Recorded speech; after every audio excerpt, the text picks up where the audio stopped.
Hi hello friends, welcome back to our channel. നമ്മൾ ഈ വീഡിയോയിലൂടെ നോക്കാനായിട്ട് പോകുന്നത് നിങ്ങളുടെ പേഴ്സൺ, നിങ്ങളുടെ വ്യക്തി നിങ്ങളിൽ ഇഷ്ടപ്പെടുന്ന കാര്യങ്ങൾ എന്തൊക്കെയാണ് എന്നുള്ളതാണ് നമ്മളിവിടെ നോക്കാനായിട്ട് പോകുന്നത്. അപ്പോൾ വീഡിയോയിലേക്ക് പോകുന്നതിന് മുമ്പായിട്ട് ആദ്യമായിട്ട് ആണ് ഈ ഒരു ചാനൽ കാണുന്നെങ്കിൽ ദയവായി സബ്സ്ക്രൈബ് ചെയ്തതിന് ശേഷം തുടർന്ന് വീഡിയോ കാണാനായിട്ട് ശ്രമിക്കാം. അതുപോലെ തന്നെ ഇതൊരു ജനറൽ റീഡിംഗ് ആണ്, ടൈംലെസ് ആണ്, ജനറൽലെസ് ആണ്. എപ്പോഴാണ് നിങ്ങൾ ഈ ഒരു വീഡിയോ കാണുന്നത് ആ ഒരു സമയം മുതൽ നിങ്ങൾക്കിത് റെസൊനേറ്റ് ആയി തുടങ്ങുന്നതായിരിക്കും. ഇതിൽ വരുന്ന ക്ലോസ്, സിറ്റുവേഷൻസ്, എനർജീസ് ഇതെല്ലാം നിങ്ങളുമായിട്ട് റെസൊനേറ്റ് ചെയ്യുന്നുണ്ടെങ്കിൽ അതൊരു ഗൈഡൻസ് മെസ്സേജ് മാത്രമായിട്ട് എടുക്കുക. ഇനി റെസൊനേറ്റ് ചെയ്യുന്നില്ല എങ്കിൽ വിട്ടേക്കുക. ഫോഴ്സ്ഫുള്ളി ആരും റെസൊനേറ്റ് ചെയ്യാനായിട്ട് നിൽക്കരുത്. പോസിറ്റീവായിട്ട് തിങ്ക് ചെയ്യുക. നല്ലൊരു റീഡിങ് കിട്ടാനായിട്ട് പ്രാർത്ഥിക്കാം. നിങ്ങളുടെ പേഴ്സൺ നിങ്ങളിൽ ഇഷ്ടപ്പെടുന്ന ആ ഒരു കാര്യങ്ങൾ, നിങ്ങളുടെ ഒരു ക്യാരക്ടർ ആയിക്കോട്ടെ, നിങ്ങളിൽ എന്തൊക്കെ കാര്യങ്ങളാണ് അവർ ഇഷ്ടപ്പെടുന്നത്, നിങ്ങളുടെ എന്ത് കാര്യം കണ്ടിട്ടാണ് അവർക്ക് നിങ്ങളോട് ഒരു ആകർഷണം, ഒരു അട്രാക്ഷൻ തോന്നുന്നത്, അല്ലെങ്കിൽ നിങ്ങളുടെ എന്ത് കാര്യത്തിലാണ് അവർ നിങ്ങളെ ഇഷ്ടപ്പെടുന്നത് എന്നുള്ളതാണ് നമ്മൾ നോക്കുന്നത്. നിങ്ങളെ അവർ ഇഷ്ടപ്പെടാനുള്ള ആ ഒരു കാരണം എന്താണ് എന്നുള്ളതാണ് നമ്മളിവിടെ നോക്കുന്നത്. നിങ്ങളെ ഇഷ്ടപ്പെടാനുള്ള ആ ഒരു കാരണം എന്താണ് എന്നുള്ളതാണ് നമ്മൾ നോക്കുന്നത്. നിങ്ങളുടെ പേഴ്സൺ ഇഷ്ടപ്പെടാനുള്ള കാരണം എന്താണ്? ഓക്കെ, നിങ്ങളുടെ വ്യക്തി നിങ്ങളെ ഇഷ്ടപ്പെടാനോ, നിങ്ങൾ മനസ്സിൽ വിചാരിക്കുന്ന ഏത് വ്യക്തിയാണോ ആ ഒരു പേഴ്സൺ നിങ്ങളെ ഇഷ്ടപ്പെടാനും അല്ലെങ്കിൽ നിങ്ങളിലേക്ക് ആകർഷ്ടരാകാനുള്ള ആ ഒരു കാരണം എന്താണ് എന്നുള്ളതാണ് നമ്മൾ നോക്കുന്നത്. ഓക്കെ, മാസ്റ്റർ കാർഡ് നമുക്ക് കിട്ടിയിരിക്കുന്നത് 2 of Wands ആണ് നമുക്കിവിടെ മാസ്റ്റർ കാർഡായിട്ട് കിട്ടിയിട്ടുള്ളത്. ഓക്കെ, അപ്പോൾ ഇതാണ് നിങ്ങൾക്ക് ഇവിടെ കിട്ടിയിരിക്കുന്ന ഒരു സ്പ്രെഡ്. ഇതിന് നമ്മൾ മാസ്റ്റർ കാർഡ് നോക്കുകയാണെങ്കിൽ നമുക്ക് 2 of Wands ആണ് നമുക്കിവിടെ മാസ്റ്റർ കാർഡായിട്ട് കിട്ടിയിട്ടുള്ളത്. അപ്പം 2 of Wands എന്ന് പറയുമ്പോഴത്തേക്കും ഒരു ഫ്യൂച്ചർ വിഷൻ, നിങ്ങൾക്ക് നല്ല ഒരു ഫ്യൂച്ചറിൽ എന്തൊക്കെ ചെയ്യണം എന്നതിനെക്കുറിച്ച് നല്ലൊരു പ്ലാൻ ഉണ്ടായിരിക്കും, അല്ലെങ്കിൽ അതിനെക്കുറിച്ച് ചിന്തിച്ച നല്ല രീതിയിൽ ചെയ്യാനൊക്കെയുള്ള ഒരു ഫ്യൂച്ചർ ഓറിയൻറ്റഡ് ആയിട്ടുള്ള ഒരു മൈൻഡ് സെറ്റ് ഉള്ള ഒരു വ്യക്തിയാണ് എന്ന് നിങ്ങളുടെ പേഴ്സൺ മനസ്സിലാക്കുന്നുണ്ട് നിങ്ങളെക്കുറിച്ച്. അപ്പം ഒരു ലൈഫിൽ ഒരു ഡയറക്ഷൻ ഉണ്ട്, നിങ്ങൾക്ക് ഒരു ഗോളൊക്കെ ഉള്ള ഒരു വ്യക്തിയാണ്. അപ്പോൾ അതുകൊണ്ട് തന്നെ ഒരു ലോങ് ടൈം പൊട്ടൻഷ്യൽ ആയിട്ട് തന്നെ നിങ്ങൾ ഈ ഒരു റിലേഷൻഷിപ്പിനെ കാണുന്നുണ്ടെന്നും അവർക്കറിയാം. ഇതൊക്കെ തന്നെയാണ് അവർക്ക് കൂടുതലായിട്ടും നമുക്ക് മാസ്റ്റർ കാർഡിൻ്റെ കാര്യമാണ് ഞാൻ പറയുന്നത്. അപ്പം ഏറ്റവും കൂടുതലായിട്ട് അവരെ നിങ്ങളിൽ പിടിച്ചു നിർത്തുന്ന ഒരു കാര്യം, നിങ്ങൾക്ക് ഒരു ഫ്യൂച്ചറിനെ കുറിച്ച് നല്ല മൈൻഡ് സെറ്റ് ഉണ്ട്, അല്ലാതെ എങ്ങനെയെങ്കിലും പോണ പോലെ പോട്ടെ എന്നൊരു രീതിയിൽ പോകുന്ന ഒരു വ്യക്തിയല്ല. അപ്പം ആ ഒരു നിങ്ങളുടെ ചിന്തയിൽ ഈ ഒരു റിലേഷൻഷിപ്പ് ഒരു ലോങ് ടൈം പൊട്ടൻഷ്യൽ ആയിട്ട് നിങ്ങൾ കാണുന്നുണ്ട്. അതാണ് നിങ്ങളിൽ അവരെ ഏറ്റവും കൂടുതൽ ഇഷ്ടപ്പെടുന്ന ഒരു കാര്യമായിട്ട് നമുക്ക് പറയാനായിട്ട് സാധിക്കുന്നത്. പിന്നെ നമ്മൾ നോക്കുമ്പോൾ ആദ്യം തന്നെ നമുക്കിവിടെ ഫുൾ കാർഡാണ് കിട്ടിയിട്ടുള്ളത്. അപ്പോൾ അവർ നിങ്ങളിൽ ഇഷ്ടപ്പെടുന്ന ഏറ്റവും പ്രധാന ഒരു ഗുണമെന്ന് നോക്കുമ്പോൾ നിങ്ങളുടെ ഒരു സ്വാഭാവികതയും നിഷ്കളങ്കതയും തന്നെയാണ്. നിങ്ങളുടെ കൂടെ ഇരിക്കുമ്പോൾ അവർക്കൊരു വളരെ ഒരു ലൈഫ് വളരെ ഒരു ലൈറ്റായിട്ട് ഫീൽ ചെയ്യുകയാണ്. അതുപോലെ തന്നെ ഒരു ഫ്രീഡവും അവർക്ക് അനുഭവപ്പെടുന്നുണ്ട്. നിങ്ങളെ പിടിച്ചു വെക്കാനോ അല്ലെങ്കിൽ നിങ്ങളെ കൺട്രോൾ ചെയ്യാനോ ഒന്നും ശ്രമിക്കാത്ത ഒരു വ്യക്തി ആയിട്ടാണ് നിങ്ങളെ അവർ കാണുന്നത്. അപ്പം ആ ഒരു കാര്യം വളരെയധികം അവർക്ക് ഇഷ്ടമാണ്. ജീവിതത്തെ അത്ര ഒരു സങ്കീർണമാക്കാതെ, ഒരു ഒത്തിരി ട്രോമാസ് ഒന്നും അവർക്ക് കൊടുക്കാത്ത, അതുപോലെ തന്നെ അവരുടെ ലൈഫിൽ ചിലരാണെങ്കിൽ ഒത്തിരി മൂമെന്റ്സ് ലൈഫിൽ ജീവിക്കുമ്പോൾ അവർ ഭയങ്കരമായിട്ടും അത് ലൈഫ് ഒന്നിൽ ഭയങ്കര ടൈറ്റാക്കും, അല്ലെങ്കിൽ ഭയങ്കര ട്രാജഡി ആക്കും. അങ്ങനെ വളരെ സങ്കീർണമായ ഒരു ഇതിലൂടെ ഒന്നും കടന്നു പോകാതെ അങ്ങനെ ഒരു നല്ല രീതിയിൽ ജീവിക്കുന്ന ഒരു ആറ്റിറ്റ്യൂഡ് അവർക്ക് വളരെ ഒരു ഇഷ്ടമാണ്. ഒരു വളരെ നിഷ്കളങ്കമായിട്ടുള്ള രീതിയിൽ എന്തെങ്കിലും കാര്യങ്ങളുണ്ടെങ്കിൽ അത് ഡയറക്റ്റായിട്ട് വാതുറന്ന് കാര്യങ്ങൾ പറയുക എന്ന രീതിയിൽ, അല്ലെങ്കിൽ വളച്ചു വെറ്റി പറയുന്ന ആ ഒരു രീതിയിലൊന്നും യാതൊരു പ്രശ്നങ്ങളില്ലാത്തൊരു വ്യക്തിയാണ്. വളരെ സ്വാഭാവികതയോടുകൂടി കാര്യങ്ങൾ കൈകാര്യം ചെയ്യുന്നത്. എന്താണോ നിങ്ങളുടെ ഉള്ളിൽ, നിങ്ങൾക്ക് ഈ വ്യക്തിയോടായിക്കോട്ടെ മറ്റാരോടായിക്കോട്ടെ ഏതെങ്കിലും ഒരു സിറ്റുവേഷൻ നിങ്ങൾ നിൽക്കുകയാണെങ്കിലും ആ ഒരു സമയത്ത് നിങ്ങൾക്ക് തോന്നുന്ന ആ ജെന്യൂൻ ആയിട്ടുള്ള കാര്യങ്ങൾ എക്സ്പ്രസ് ചെയ്യാനായിട്ട് നിങ്ങൾ ശ്രമിക്കുന്നു. അതുപോലെ തന്നെ ഇപ്പോൾ ഉള്ള ഒരു ലൈഫിൽ ജീവിക്കാനായിട്ട് വളരെ സന്തോഷത്തോടെ ആ ഒരു കാര്യങ്ങളൊക്കെ കൈകാര്യം ചെയ്ത് ഇപ്പോൾ ഉള്ള മൊമെന്റിൽ ജീവിക്കുന്ന ഒരു വ്യക്തിയായിട്ടാണ് നിങ്ങളെ കാണുന്നത്. അതായത് ലൈഫിൽ വലിയൊരു നാടകങ്ങളൊന്നും ഇല്ലാതെ നിങ്ങളെപ്പോലെ നിങ്ങളായിരിക്കുന്നത് പോലെ വളരെ സിമ്പിളായി ഹമ്പിളായിട്ട് ഇരിക്കുന്ന ആ ഒരു ആറ്റിറ്റ്യൂഡിലാകാനായിട്ട് ഇവർക്കും ആഗ്രഹമുണ്ട് എന്നുള്ളതാണ് നമുക്കിവിടെ കാണാനായിട്ട് പറ്റുന്നത്. ആ ഒരു കാര്യങ്ങളൊക്കെ തന്നെയാണ് അവർ കൂടുതലും ഇഷ്ടപ്പെടുന്നതും. അതുപോലെ തന്നെ നിങ്ങൾ ഇപ്പം മറ്റാളുകളോട് സംസാരിക്കുമ്പോൾ ആ ഒരു ക്ലീൻ ആയിട്ട് ചിന്തിക്കുന്ന ഒരു വ്യക്തിയാണ്, അല്ലെങ്കിൽ ക്ലിയർ ആയിട്ട് ചിന്തിക്കുന്ന ഒരു വ്യക്തിയാണ്. ചിലരുണ്ട്, നമ്മൾ എന്തെങ്കിലും കാര്യങ്ങൾ ചോദിക്കുക അല്ലെങ്കിൽ ഒരു സിറ്റുവേഷൻസ് കൈകാര്യം ചെയ്യുന്ന സമയത്ത് എങ്ങും തൊടാത്ത രീതിയിൽ നിൽക്കുക, അല്ലെങ്കിൽ വിട്ട് വിട്ട് സംസാരിക്കുക, കുഴഞ്ഞ് സംസാരിക്കുക, ഇങ്ങനെയൊന്നും സംസാരിക്കുന്ന ഒരാളല്ല. നേരെ ഉള്ള കാര്യം സത്യം പറയുന്ന ഒരു സ്വഭാവം, അത് അവർക്ക് വളരെ ഇഷ്ടമാണ് നിങ്ങളുടെ ആ ഒരു കാര്യം. അതുപോലെ ഇമോഷൻസ് കാര്യങ്ങളൊക്കെ വരുമ്പോൾ അതിലൊക്കെ നല്ല രീതിയിൽ ഇമോഷൻസ് കൈകാര്യം ചെയ്യുകയും ലോജിക്കലായിട്ടുള്ള അഡ്വൈസുകൾ നിങ്ങൾക്ക് ഈ ഒരു പേഴ്സൺ നൽകാനായിട്ട് കഴിയുന്നുണ്ട്. അതൊക്കെ അവർക്ക് ഒത്തിരി ആ ഒരു കാര്യത്തിലൊക്കെ അവർ നിങ്ങളെ വളരെയധികം റെസ്പെക്ട് ചെയ്യുന്നു. ആ ഒരു കാര്യങ്ങളാണ് അവരെ നിങ്ങളിൽ പിടിച്ചു നിർത്തുന്നത് എന്നാണ് നമുക്ക് കാണാൻ കഴിയുന്നത്. പിന്നെ ചെറിയ ചെറിയ അഭിപ്രായ വ്യത്യാസങ്ങൾ വന്നാലും നിങ്ങളൊരു സ്ട്രോങ് സ്റ്റാൻഡ് എടുക്കുന്ന ഒരാളാണ്. എല്ലാത്തിനും ഒരു സ്റ്റാൻഡ്, നിങ്ങളുടേതായ ഒരു ജഡ്ജ്മെന്റ് കാര്യങ്ങളൊക്കെ നിങ്ങൾക്കുണ്ട്. അത് വെച്ചിട്ട് നിങ്ങൾ ഒരു സ്റ്റാൻഡിൽ നിന്ന് കഴിഞ്ഞാൽ ആ ഒരു കാര്യത്തിന് വേണ്ടി മാത്രം നിൽക്കുക. അങ്ങനെ ചഞ്ചലപ്പെട്ട് അങ്ങോട്ടും ഇങ്ങോട്ടും മാറുന്നതോ അല്ലെങ്കിൽ ഒരാൾ വന്ന് കൺവിൻസ് ചെയ്ത് മാറ്റാൻ പറ്റുന്നതോ തരത്തിലുള്ള എനർജി അല്ല നിങ്ങളുടേത്. ഇത് ഇവരെ ഈ ഒരു പേഴ്സണ് നിങ്ങളെ കൂടുതൽ ഇൻട്രസ്റ്റ് നിങ്ങളിലേക്ക് തോന്നിക്കുന്നത് അത് ആ ഒരു കാര്യം കൂടുതൽ ഇൻട്രസ്റ്റ് ആയിട്ട് അവർക്ക് തോന്നിയിട്ടുണ്ട്. അതുപോലെ തന്നെ നിങ്ങൾ ഒത്തിരി ഒരു പവർഫുൾ ആയിട്ടുള്ള ഒരു പേഴ്സൺ ആണെന്ന് ഇവർ ഈ ഒരു കാര്യത്തിൽ നിന്ന് മനസ്സിലാക്കുന്നു. ചെറിയ ചെറിയ അഭിപ്രായ വ്യത്യാസങ്ങളൊക്കെ നിങ്ങൾ തമ്മിൽ ഉണ്ടെങ്കിൽ കൂടിയും എപ്പോഴും നിങ്ങൾക്ക് നിങ്ങളുടേതായ ഒരു സ്റ്റാൻഡ് ഉണ്ട് എന്ന് ഈ ഒരു പേഴ്സൺ മനസ്സിലാക്കിയിട്ടുണ്ട്. അതും അവർക്ക് ഇഷ്ടമുള്ളൊരു കാര്യം തന്നെയാണ്. നിങ്ങൾ എപ്പോഴും ഒരു നല്ല മനസ്സിനുടമ എന്ന രീതിയിലാണ് അവർ നിങ്ങളെ കാണുന്നത്. നിങ്ങൾ ലൈഫിനെ ബാലൻസ് ചെയ്ത് മുന്നോട്ട് കൊണ്ടുപോകാനായിട്ട് നല്ല കഴിവുള്ള ഒരു വ്യക്തിയാണെന്ന് അവർ മനസ്സിലാക്കുന്നുണ്ട്. അതോടൊപ്പം തന്നെ സ്നേഹവും കെയറിങ്ങും സപ്പോർട്ടും എല്ലാം നിങ്ങളുടെ ആ ഒരു കാര്യങ്ങൾ, സ്നേഹമുണ്ട് ആ വ്യക്തിയോട്, നല്ലൊരു കെയറിങ് ഉള്ള ഒരു പേഴ്സൺ ആണ്, എല്ലാ കാര്യങ്ങളും സപ്പോർട്ട് ചെയ്ത് മുന്നോട്ട് പോകുന്ന ഒരു വ്യക്തിയാണ്. അപ്പോൾ ഒരു ഈക്വൽ ഗിവ് ആൻഡ് ടേക്ക് ബാലൻസിൽ കൈകാര്യം ചെയ്യാനായിട്ട് നിങ്ങൾക്ക് കഴിവുണ്ട് എന്നവർ മനസ്സിലാക്കുന്നു. ഒട്ടും സെൽഫിഷ് അല്ലാത്ത ജെന്യുവിനായിട്ട് കെയർ ചെയ്യുന്ന ഒരു നേച്ചറാണ് എന്നാണ് നിങ്ങളെക്കുറിച്ച് അവർ മനസ്സിലാക്കിയിരിക്കുന്നത്. അത് നിങ്ങളുടെ ഒരു പ്ലസ് പോയിന്റ് ആയിട്ട് തന്നെയാണ് ഈ ഒരു പേഴ്സൺ കാണുന്നത്.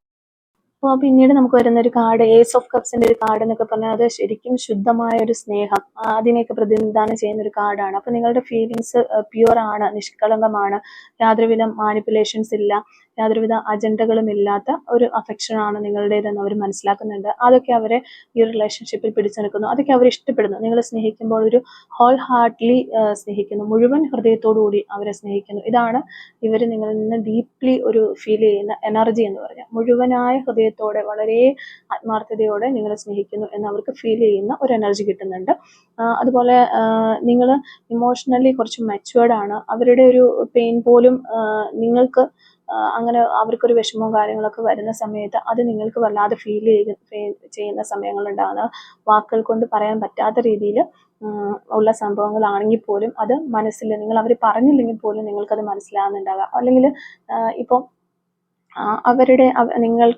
അവർക്ക് പലപ്പോഴും ഇത് ഫീൽ ചെയ്തിട്ടുണ്ടാവാം. അവർ പറയാത്ത കാര്യങ്ങൾ കൂടി ആ ഒരു സമയത്ത് കറക്റ്റ് ടൈമിൽ നിങ്ങൾ വിളിച്ചിട്ട് ഇന്നൊരു സംഭവം അല്ലേ, അല്ലെങ്കിൽ ഇവിടെയാണോ, അല്ലെങ്കിൽ ഇങ്ങനെയാണോ എന്നൊക്കെ ചോദിക്കുമ്പോൾ കറക്റ്റായിട്ട് പറയാം. ഇപ്പം നമുക്കൊരു എന്തെങ്കിലും അസുഖങ്ങളോ കാര്യങ്ങളൊക്കെ ആണ്, ഹോസ്പിറ്റലൈസ്ഡ് ആണ്, ആ ഒരു സമയത്ത് കറക്റ്റ് ടൈമിൽ നിങ്ങൾ ഈ ഒരു പേഴ്സണെ വിളിച്ചിട്ട് എനിക്കിങ്ങനെ ഒരു തോട്ട്സ് അല്ലെങ്കിൽ ഒരു ഇൻറ്റ്യൂഷൻ ഉണ്ടായി എന്ന രീതിയിൽ നിങ്ങൾ വിളിച്ച് സംസാരിക്കുമ്പോൾ ആക്ച്വലി അവർ ആ ഒരു പ്രസന്റ് സിറ്റുവേഷനിലാകാനുള്ള ചാൻസ് ഉണ്ട്. ആ ഒരു രീതിയിൽ പോലും പറയാത്ത കാര്യങ്ങൾ കൂടി നിങ്ങൾക്ക് മനസ്സിലാക്കാനായിട്ടുള്ള, അതായത് സോൾ കണക്ഷൻസ് നിങ്ങൾ തമ്മിൽ ഉണ്ടായിട്ടുണ്ടാവാം. അതൊക്കെ ഈ ഒരു പേഴ്സണ് വല്ലാതെ ഫീൽ ചെയ്തിട്ടുണ്ട് എന്നുള്ളതാണ്. അതാണ് ഞാൻ പറഞ്ഞത്, ഡീപ്ലി ഫീൽ ചെയ്യുന്ന ഒരു എനർജിയാണ്. അതുപോലെ നന്നായിട്ട് ഈ ഒരു പേഴ്സന്റെ കാര്യങ്ങൾ ലിസൺ ചെയ്യുകയും അവരെ മനസ്സിലാക്കുകയും അവർക്ക് നിങ്ങളിൽ എത്തുമ്പോൾ ഒരു കംഫർട്ട് സോണായിട്ട് ഫീൽ ചെയ്യുന്നുണ്ട്. ഒരു സേഫ് ആയിട്ട് എല്ലാ കാര്യങ്ങളും തുറന്നു പറയാമെന്നൊരു ഫീലിംഗ് ഇവർക്ക് നിങ്ങളോട് തോന്നുന്നുണ്ട് എന്നുള്ളതാണ്. പിന്നെ നിങ്ങളുടെ ഒരു ഇന്നർ സ്ട്രെങ്ത് നോക്കുമ്പോൾ നിങ്ങൾ വളരെ ഒരു സ്ട്രെങ്ത് ഉള്ള ഒരു വ്യക്തിയായിട്ട് കാണുന്നുണ്ട്. നിങ്ങൾ ഉള്ളിൻ്റെ ഉള്ളിൽ സോഫ്റ്റ് ആയിരിക്കാം എങ്കിൽ പോലും മെന്റലി സ്ട്രോങ് ആണ് എന്നുള്ളൊരു കാര്യമാണ്. അല്ലാതെ എല്ലാവരോടും സോഫ്റ്റ് ആയിട്ട് പെരുമാറുന്നു അങ്ങനെയൊക്കെ ആയിരിക്കാം, നല്ല രീതിയിൽ വർത്തമാനം പറയുന്നു അങ്ങനെയൊക്കെ ആയിരിക്കാം, എങ്കിലും മെന്റലി നിങ്ങൾ വളരെ സ്ട്രോങ് ആണ്. ഒരു പെട്ടെന്നൊരു ദേഷ്യമൊക്കെ വന്നാലും അങ്ങനെ പൊട്ടിത്തെറിക്കുന്ന ഒരു സ്വഭാവക്കാരൻ അല്ല എന്നുള്ളതാണ്. അപ്പോൾ വളരെയധികം ക്ഷമയോടുകൂടി കാര്യങ്ങൾ ഹാൻഡിൽ ചെയ്യുന്ന ഒരു സ്വഭാവമായിരിക്കും. അപ്പോൾ നിങ്ങളുടെ ഒരു കാം കൺട്രോൾ അവർക്ക് വളരെയധികം നിങ്ങളോടൊരു ആരാധന തോന്നിച്ചു എന്നാണ് കാണുന്നത്. അപ്പോൾ സ്ട്രെങ്ത് കാർഡ് നമുക്കതാണ് പറഞ്ഞത്. പിന്നെ വരുമ്പോൾ ഇമോഷണൽ സ്റ്റെബിലിറ്റീസ്, അത് നമ്മൾ ആദ്യം തന്നെ പറഞ്ഞായിരുന്നു, ഇമോഷണലി വളരെ മെച്യൂർ ആയിട്ടുള്ളൊരു പേഴ്സൺ ആണ് നിങ്ങളെന്ന് അവർ മനസ്സിലാക്കുന്നുണ്ട്. അപ്പം നിങ്ങളുടെ ഇമോഷൻസ് നിങ്ങളെ ഒരിക്കലും കൺട്രോൾ ചെയ്യുന്നില്ല എന്ന്, ആ ഇമോഷൻസ് കൺട്രോൾ ചെയ്യാതെ കാര്യങ്ങൾ മുന്നോട്ട് കൊണ്ടുപോകാനായിട്ടുള്ള കഴിവ് നിങ്ങൾക്കുണ്ട്. നിങ്ങളാണ് ഇമോഷൻസിനെ കൺട്രോൾ ചെയ്യുന്നത്, അല്ലാതെ ഇമോഷൻസ് അല്ല നിങ്ങളെ കൺട്രോൾ ചെയ്യുന്നതെന്ന് അവർ മനസ്സിലാക്കിയിട്ടുണ്ട്. അപ്പോൾ അവർക്ക് ഉള്ള ലൈഫിൽ നിങ്ങൾ ഒരുമിച്ചുണ്ടായിരുന്ന സമയത്ത്, അല്ലെങ്കിൽ ഇപ്പോൾ ഒരുമിച്ചുള്ള ഒരു സിറ്റുവേഷനിൽ ഓക്കേർഡായിട്ടുള്ളൊരു സിറ്റുവേഷൻ വന്നാലും വളരെ നൈസായിട്ട് അത് ഹാൻഡിൽ ചെയ്യാനായിട്ട് നിങ്ങൾക്ക് സാധിച്ചിട്ടുണ്ടാവാം. കാരണം നമ്മൾ എന്തെങ്കിലും ഒരു പ്രശ്നങ്ങളും കാര്യങ്ങളും വരുമ്പോൾ നമുക്ക് ചിലപ്പോൾ ഈ ഒരു പേഴ്സണും നിങ്ങൾക്കും ഒരേപോലെ ദേഷ്യം വരുന്ന ഒരു സമയത്ത് അത് നൈസായിട്ട് ചിരിച്ചുകൊണ്ട് ആ കാര്യം കൈകാര്യം ചെയ്ത് സോൾവ് ചെയ്ത് പോകാനായിട്ട് നിങ്ങൾക്ക് കഴിഞ്ഞിടാം. പക്ഷേ ഓൾറെഡി നമുക്ക് ആ ഒരു ദേഷ്യം നമുക്കും തോന്നും. ആ ഒരു ദേഷ്യം എല്ലാവർക്കും ഒരു സെയിം സിറ്റുവേഷൻ നമുക്ക് ഫീൽ ചെയ്തിട്ടുണ്ടാവും. എന്നാൽ ആ ഒരു ഇമോഷൻസിനെ കൺട്രോൾ ചെയ്തുകൊണ്ട് അവിടെ കാര്യങ്ങൾ മാച്ചുവറായിട്ട് മെയിൻറ്റെയിൻ ചെയ്ത് പോകാനുള്ളൊരു കഴിവ് നിങ്ങൾക്കുണ്ട് എന്ന് ഈ ഒരു പേഴ്സൺ മനസ്സിലാക്കണം. ഓക്കെ, അതൊക്കെ അവർക്ക് നിങ്ങളോട് കൂടുതലൊരു ആരാധനയല്ല, റെസ്പെക്റ്റ് ഒക്കെ തോന്നുന്ന ഒരു കാര്യം തന്നെയാണ്. മച്യൂരിറ്റി ഉണ്ട്, അണ്ടർസ്റ്റാൻഡിങ് ഉണ്ട്, അതുപോലെ തന്നെ കാര്യങ്ങൾ ക്ഷമിച്ചു കൊടുക്കാനും ഒക്കെയുള്ള കഴിവുണ്ട്. ഇത് നിങ്ങളെ ഒരു റിലേഷൻഷിപ്പിന്റെ വർത്തി ഉയർത്താനായിട്ട് നിങ്ങളായിരിക്കാം കൂടുതൽ ഈ ഒരു റിലേഷൻഷിപ്പിൽ എഫേർട്ട് ഇട്ട് ഈ ഒരു റിലേഷൻഷിപ്പ് നല്ല രീതിയിൽ കൊണ്ടുപോകുന്ന ഒരു വ്യക്തി എന്ന് തോന്നുന്നു. അതുകൊണ്ടായിരിക്കും ഈ പേഴ്സൺ അങ്ങനെയൊക്കെ ചിന്തിക്കുന്നുണ്ട്. പിന്നെ നമുക്കിവിടെ 8 ഓഫ് സോഴ്സിന്റെ എനർജി എന്ന് പറയുമ്പോഴത്തേക്കും വൾനറബിലിറ്റി ആണ്. അതായത് നിങ്ങൾക്ക് വളരെയധികം പേടിയുണ്ട്, ഡൗട്ട്സ് ഉണ്ട്, പക്ഷെ അത് തുറന്നു കാണിക്കാനായിട്ട് നിങ്ങൾ ഭയപ്പെടുന്നതായിട്ടാണ് കാണുന്നത്. അപ്പം ഒരു സൈലന്റ് ആയിട്ട് നിങ്ങളുടെ ഉള്ളിൽ ഒരു വൾനറബിലിറ്റി ഉണ്ട്. അത് ആ ഒരു പേഴ്സൺ മനസ്സിലാക്കുന്നുണ്ട്. അവർക്ക് നിങ്ങളെ കൂടുതൽ റിയൽ ആക്കി തോന്നുകയാണ്. ആ ഒരു സംഭവം വരുമ്പോൾ അത് നിങ്ങളുടെ ഒരു കുറവായിട്ട് അവരൊരിക്കലും കാണുന്നില്ല. അത് നിങ്ങളെ റിയൽ ആക്കുന്നതായിട്ടാണ് അവർക്ക് തോന്നുന്നത്. ഇവർക്കും വേദനയുണ്ട് എന്ന ആ ഒരു റിയലൈസേഷൻ അവരെ ഇമോഷണലി ടച്ച് ചെയ്യുന്നുണ്ട്. അല്ലാതെ നിങ്ങൾ യാതൊരു വിധത്തിൽ, അത് ഞാനിപ്പോൾ ആദ്യം പറഞ്ഞിരുന്നു, നമുക്കിപ്പോൾ ദേഷ്യമോ സങ്കടമോ അങ്ങനെ എന്ത് വന്നാലും അത് ആ ഒരു ഇമോഷനെ നിങ്ങൾ കൺട്രോൾ ചെയ്തിട്ട് കാര്യങ്ങൾ ഡീൽ ചെയ്യുന്നുണ്ടെങ്കിലും നിങ്ങളുടെ ഉള്ളിൽ ആ ഇമോഷൻസ്, പേടി, സങ്കടം, വിഷമം ഇങ്ങനെല്ലാം വന്നു പോകുന്നുണ്ട് എന്നുള്ളൊരു കാര്യം ഈ ഒരു പേഴ്സൺ മനസ്സിലാക്കുന്നുണ്ട്. എങ്കിലും അത് മാനേജ് ചെയ്ത് നിങ്ങൾ മുന്നോട്ട് പോകുന്നതാണ് എന്ന് അവർ മനസ്സിലാക്കുമ്പോൾ അത് കുറച്ചും കൂടി ഇമോഷണലി ടച്ച്ഡ് ആവുന്നുണ്ട് അവരുടെ മനസ്സിനെ. ഓക്കെ, അതാണ് നമുക്കിവിടെ ഈ ഒരു 8 ഓഫ് സോർട്സ് എന്ന് പറയാനായിട്ട് സാധിക്കുക. പിന്നെ നമ്മൾ ഓൾറെഡി 2 ഓഫ് വാൻഡ്സ് നമുക്ക് മാസ്റ്റർ കാർഡിന്റെ കാര്യം പറഞ്ഞിരുന്നു. അപ്പോൾ ഒരു ലോങ് ടേം പൊട്ടൻഷ്യലായി കാണുന്നു നിങ്ങൾ ഈ ഒരു റിലേഷൻഷിപ്പിന്. നല്ലൊരു ഫ്യൂച്ചർ ഓറിയന്റഡ് ആയിട്ടുള്ള ഒരു മൈൻഡ് സെറ്റ് ഉള്ള ഒരു പേഴ്സൺ ആണ്. അങ്ങനെ മുന്നോട്ട് പോകുന്ന ഒരു വ്യക്തിയാണ്. ഈ പറഞ്ഞ കാര്യങ്ങളെല്ലാം തന്നെയാണ് ഈ ഒരു പേഴ്സണെ നിങ്ങളിൽ ഈ ഒരു റിലേഷൻഷിപ്പിൽ അല്ലെങ്കിൽ പിടിച്ചു നിർത്തുന്ന കാര്യങ്ങൾ എന്നുള്ളതാണ്. അപ്പോൾ നിങ്ങൾ വളരെ ഒരു പ്യുവർ ഹാർട്ടഡ് ആയ ഒരു പേഴ്സൺ ആണ് എന്ന് തന്നെയാണ് ഈ ഒരു പേഴ്സൺ നിങ്ങളെക്കുറിച്ച് മനസ്സിലാക്കി വെച്ചിരിക്കുന്നത്. ഇത്രയും കാര്യങ്ങളൊക്കെ തന്നെയാണ് നിങ്ങളിൽ അവരിഷ്ടപ്പെടുന്നത്. ഏറ്റവും എടുത്തു പറയാനായിട്ടുള്ള ഒരു കാര്യം എന്ന് വെച്ചാൽ നമുക്ക് ഫസ്റ്റ് കിട്ടിയ കാർഡ് തന്നെയാണ്. യാതൊരു ഡ്രാമകളും ഇല്ലാതെ പച്ചയായ ഒരു മനുഷ്യനായിട്ട് ജീവിക്കുന്ന ഒരു വ്യക്തിയാണ് നിങ്ങൾ എന്നുള്ളതാണ്. അത് യാതൊരുവിധ നാടകങ്ങളും ഇല്ലാതെ ഉള്ളതുപോലെ പറഞ്ഞ് എനിക്കിപ്പോൾ ഈ സമയത്ത് ഇതാണ് ഫീൽ ചെയ്യുന്നത്, അല്ല ആ ഒരു കാര്യം എക്സ്പ്രസ് ചെയ്തുകൊണ്ട് ജീവിക്കുന്ന ഒരു വ്യക്തി, അല്ലെങ്കിൽ ഇപ്പോൾ നമ്മൾ ആയിരിക്കുന്ന അവസ്ഥയിൽ ഏറ്റവും സന്തോഷമായിട്ട് ഏറ്റവും ഹാപ്പി ആയിട്ട് മുന്നോട്ട് പോകുന്ന ഒരു പേഴ്സണാണ് നിങ്ങളെന്നാണ് അവർ മനസ്സിലാക്കിയിരിക്കുന്നത്. പക്ഷേ എന്ന് വെച്ചിട്ട് നിങ്ങൾക്ക് നിങ്ങളുടേതായ ഇമോഷൻസും കാര്യങ്ങളൊക്കെ നിങ്ങൾക്ക് ഉള്ളിൽ ഫീൽ ചെയ്യുന്നുണ്ട് എങ്കിൽ പോലും അത് പുറത്ത് കാണിക്കാതെ എല്ലാം മാനേജ് ചെയ്ത് നല്ല രീതിയിൽ ഒരു മച്ചുവറായിട്ട് മുന്നോട്ട് പോകുന്ന ഒരു വ്യക്തി. അപ്പോൾ നിങ്ങളോട് കൂടുതലായിട്ടും ഇവർക്ക് അട്രാക്ഷൻ തോന്നുന്നത്, അതോടൊപ്പം തന്നെ സെയിം ടൈമിൽ ഒരു റെസ്പെക്റ്റും കൂടിയാണ് നമുക്കിവിടെ കാണാനായിട്ട് പറ്റുന്നത്. ഓക്കെ, അപ്പോൾ ഈ പറഞ്ഞ കാര്യങ്ങളെല്ലാം തന്നെയാണ് ഈ ഒരു പേഴ്സണ് നിങ്ങളോടൊരു ഇഷ്ടം തോന്നുന്നത്, ഈ ഒരു റിലേഷൻഷിപ്പിൽ അവരെ പിടിച്ചു നിർത്തുന്നത്, അല്ല ആ ഒരു കാര്യങ്ങളൊക്കെ തന്നെയാണ്. അപ്പോൾ ഇത്രയും കാര്യങ്ങളാണ് നമുക്ക് ഈ ഒരു റീഡിങ്ങിൽ നിന്ന് മനസ്സിലാക്കാനായിട്ട് സാധിച്ചിട്ടുള്ളത്. അപ്പോൾ ഈ ഒരു റീഡിങ്ങുമായിട്ട് റിലേറ്റ് ചെയ്ത് വരുന്ന കുറച്ച് സോൾ മെസ്സേജസ് കൂടി നമുക്കൊന്ന് എടുത്തു നോക്കാം. Soul messages from your person. ഈ ഒരു സമയത്ത് നിങ്ങളുടെ പേഴ്സൺ നിങ്ങളോട് പറയാൻ ആഗ്രഹിക്കുന്ന കാര്യങ്ങൾ എന്തൊക്കെയാണ് എന്നതാണ് നമ്മൾ നോക്കുന്നത്. Soul messages from your person. Soul messages from your person.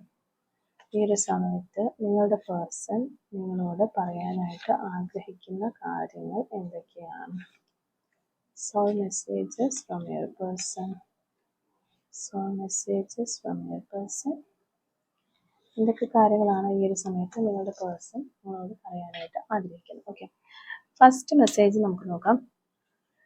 I miss you very badly. നിങ്ങളെ വളരെയധികം അവർ മിസ് ചെയ്യുന്നു എന്നാണ് അവർ പറയുന്നത്. അതുപോലെ തന്നെ second message, I am the luckiest person in the world because you love me. Okay, അവരാണ് ഏറ്റവും ഭാഗ്യശാലിയായ ഒരു വ്യക്തി ഈ ഒരു ലോകത്തിലേക്കും വെച്ച് ഏറ്റവും ഭാഗ്യശാലി. കാരണം നിങ്ങൾ അവരെ സ്നേഹിക്കുന്നു എന്നുള്ള ഒറ്റ കാരണം കൊണ്ടാണ് അവരത്ര ലക്കിയാണ് എന്ന് അവർ പറയുന്നത്. I hope the future will bring us together. ഫ്യൂച്ചറിൽ നമ്മൾ ഒരുമിച്ച് ചേരുമെന്ന് ഞാൻ പ്രതീക്ഷിക്കുന്നു. Because I love you more than you know. നിനക്ക് അറിയുന്നതിനേക്കാളും ഉപരിയായിട്ട് ഞാൻ നിന്നെ സ്നേഹിക്കുന്നു. അതുകൊണ്ട് ഫ്യൂച്ചറിൽ നമ്മൾ ഒരുമിച്ച് ചേരുമെന്ന് ഞാൻ പ്രതീക്ഷിക്കുകയാണ് എന്ന് ഈ ഒരു പേഴ്സൺ പറയുകയാണ്. I still remember the day we met first. Okay, അവരിപ്പോഴും ആ ഒരു ഫസ്റ്റ് നമ്മൾ കണ്ടുമുട്ടിയ ആ ഒരു ദിവസം ഓർത്തുകൊണ്ടിരിക്കുന്നു എന്നുള്ളതാണ്. I am very lucky to have you in my life. I am counting the hours and days until I can meet you again. Love you. Okay. വളരെ ലക്കിയാണ്. വീണ്ടും ആ ഒരു പേഴ്സൺ പറയുകയാണ് ഈ ഒരു ലൈഫിൽ. കാരണം നിങ്ങളിലേക്ക് എത്താനുള്ള ആ ഒരു ദിവസത്തിനും ആ മണിക്കൂറുകൾ എണ്ണിക്കൊണ്ടിരിക്കുകയാണ് എന്ന നിങ്ങളെ ഇനി നെക്സ്റ്റ് മീറ്റ് ചെയ്യുന്ന ആ ഒരു ദിവസത്തിലേക്ക് വേണ്ടിയിട്ട്. ലവ് യു, നിങ്ങളെ സ്നേഹിക്കുന്നു വളരെയധികം എന്നാണ് ഈ ഒരു പേഴ്സൺ നിങ്ങളോട് പറയുന്നത്. I hope you will forgive me soon. Okay, അവർ എന്തെങ്കിലും മിസ്റ്റേക്കുകൾ ചെയ്തിട്ടുണ്ടെങ്കിൽ ഉടനെ തന്നെ നിങ്ങൾ അവരോട് ആ ഒരു കാര്യങ്ങളൊക്കെ ക്ഷമിച്ചു പുറത്തു കൊടുക്കും എന്ന് അവർ പ്രതീക്ഷിക്കുന്നു എന്ന് പറയുന്നു. You are the most precious gift of God for me. നിങ്ങളാണ് അവർക്ക് കിട്ടിയതിൽ വെച്ചിട്ട് ഏറ്റവും പ്രീഷ്യസ് ആയിട്ടുള്ള ഒരു ഗിഫ്റ്റ്, ദൈവം കൊടുത്തതിൽ ഏറ്റവും പ്രീഷ്യസ് ആയിട്ടുള്ള ഒരു ഗിഫ്റ്റ് നിങ്ങളാണ് എന്ന് അവർ ഈ ഒരു സമയത്ത് മനസ്സിലാക്കുന്നു. I start missing you the moment U leave. Okay, നിങ്ങൾ എപ്പോഴാണോ അവരെ ലീവ് ചെയ്ത് പോയത്, അവരെ ഉപേക്ഷിച്ച് പോയത്, അല്ലെങ്കിൽ അവരിൽ നിന്ന് സെപ്പറേറ്റഡ് ആയത്, ആ ഒരു മൊമെന്റ് മുതൽ അവർക്ക് നിങ്ങളെ മിസ് ചെയ്യാനായിട്ട് തുടങ്ങി എന്നാണ് പറയുന്നത്. അപ്പോൾ ഇതാണ്, ഇത്ര സ്മോൾ മെസ്സേജസ് ആണ് നമുക്ക് കിട്ടിയത്. നമുക്ക് കുറച്ച് ക്ലൂസ് മോഡിൽ നിന്ന് എടുക്കാം. Clues related to this reading. Okay, clues related to this reading. First clue നമുക്ക് വന്നിരിക്കുന്നത് ലോങ് ഹെയർ ഉള്ള വ്യക്തികളായിരിക്കാം നിങ്ങൾ അല്ലെങ്കിൽ നിങ്ങളുടെ പേഴ്സൺ. പെയിന്റിംഗ് എന്ന് പറയുന്നൊരു ക്ലൂ വന്നിട്ടുണ്ട്. കണ്ണൂർ ജില്ല. Medical field. Number 31, number 47, kindness. Number 3, 1987, yoga, blue colour, photography, tomorrow എന്ന് പറയുന്നൊരു പോസിബിലിറ്റി നമുക്കിവിടെ കിട്ടുന്നുണ്ട്. യെല്ലോ കളർ, പാലക്കാട് ജില്ല, ഏപ്രിൽ മന്ത്, ചാരിറ്റി, 1988 എന്ന് പറയുന്ന വർഷം നമുക്കിവിടെ കിട്ടുന്നുണ്ട്. അതുപോലെ ടുഡേ എന്ന് പറയുന്നൊരു പോസിബിലിറ്റി നമുക്ക് വരുന്നുണ്ട്. സെൽഫ് എംപ്ലോയി, സ്വന്തമായിട്ട് ബിസിനസ് ഒക്കെ ചെയ്യുന്ന വ്യക്തികളാകാനുള്ള ചാൻസ് ഉണ്ട്. നമ്പർ 2 നമുക്കിവിടെ കിട്ടുന്നുണ്ട്. March month, number 5, number 30, chocolate lover, chocolate ഒത്തിരി ഇഷ്ടപ്പെടുന്ന വ്യക്തികളാകാൻ ചാൻസ് ഉണ്ട്. Number 32, 1995, lawyer, 1992, artist, number 26. Last clue നമുക്ക് കിട്ടുന്നത് 1 വീക്സ് എന്ന് പറയുന്ന ഒരു പോസിബിലിറ്റിയാണ്. അപ്പോൾ ഇത്രയും ക്ലൂസ് ആണ് ഈ റീഡിങ്ങുമായിട്ട് റിലേറ്റ് ചെയ്ത് നമുക്ക് കിട്ടിയിട്ടുള്ളത്.